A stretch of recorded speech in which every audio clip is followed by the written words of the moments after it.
A new show about King David has just released, but how closely does it follow along with the biblical account? I'm Brett with Plugged In. Let's sprint through this week's content. House of David is a new show streaming on Prime Video that depicts the life of King David.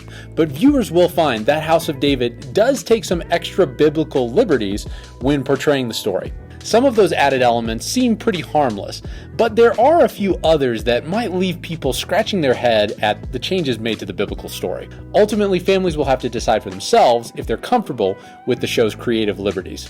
Have you heard about Nocha 2? It's a Chinese animated movie that just passed Inside Out as the biggest global animated movie of all time. So what's it about? Well, it's a sprawling Chinese mythological tale filled with gods, immortals, dragons, and demons.